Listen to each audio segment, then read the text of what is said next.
નાના બાળકો હોય છે ને એને ઘણી વખતે આપણે શું કરીએ છીએ, એને બાવાની બીક બતાવતા હોઈએ છીએ, એને ઘરોળીની બીક બતાવતા હોઈએ છીએ, અને ભૂતની પણ બીક બતાવતા હોઈએ છીએ.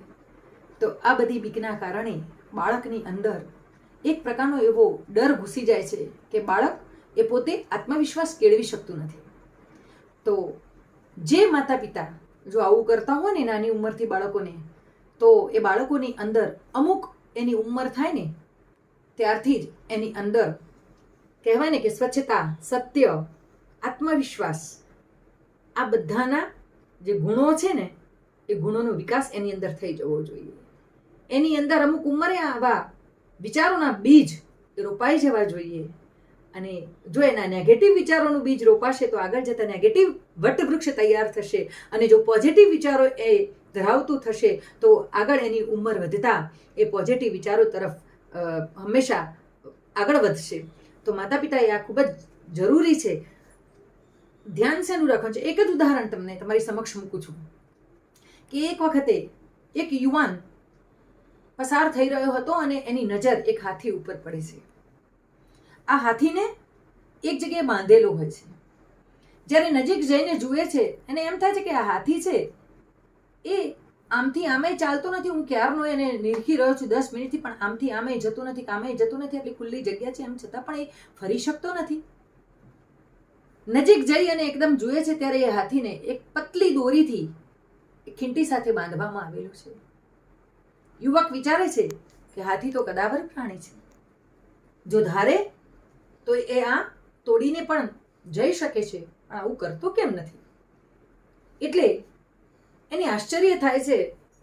પછી જઈ અને હાથીના માલિકને પૂછે છે કે હું ક્યારનો એ હાથીને નિરખી રહ્યો છું. આ હાથી એ પોતે શક્તિમાન હોવા છતાં પોતે અહીંયાથી છૂટી અને આખા મેદાનની અંદર ક્યાંય પણ ફરતો નથી, અને એમના એમ જ એ ઉભેલો છે, કેમ આમ?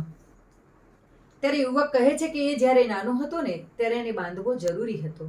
એ વખતે એનામાં શક્તિ નહોતી, અને શક્તિ નહોતી એટલે એને બાંધીને રાખવો પડે, એટલે એને બાંધીને રાખતા હતા. બસ એ વખતે બાંધીને રાખતા હતા ને એની ટેવ આજ દિન સુધી એને રહી છે કે એ પોતે એક શક્તિમાન પ્રાણી હોવા છતાં, એનામાં શક્તિ હોવા છતાં પણ એ કંઈ કરતો નથી અને એમના એમ બેસી રહે છે.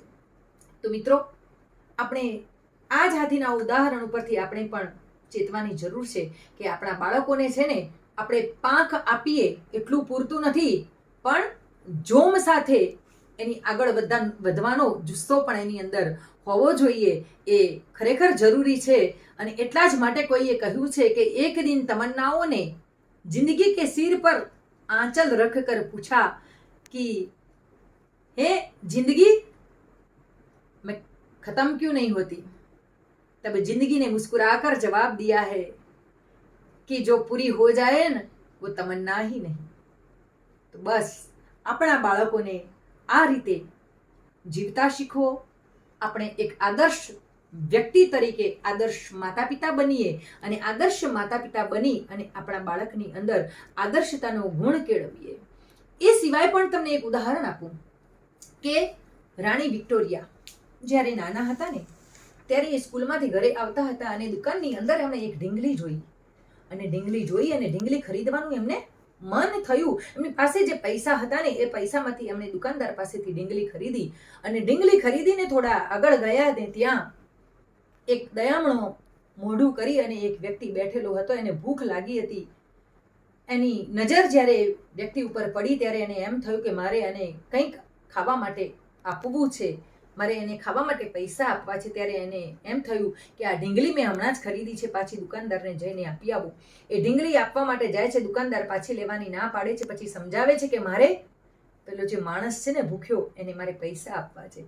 ત્યારે દુકાનદાર એની વાતને સમજે છે અને દુકાનદાર એની અંદર બીજા થોડા પૈસા ઉમેરીને પણ આપે છે. અને આ દીકરી એ માણસને જઈ અને પૈસા આપે છે.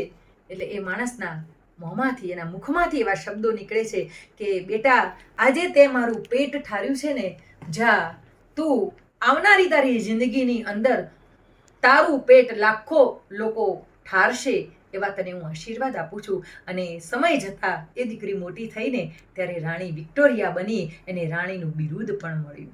એટલે મિત્રો, આ ઉદાહરણ ઉપરથી પણ આપણા બાળકોને આપણે કેવા બનાવવાને, બસ એના માટે આ 2 ઉદાહરણો એ પૂરતા છે. એને આપણે યાદ રાખીએ અને એક સરસ મજાનો આદર્શ આપણા બાળકોને આપીએ.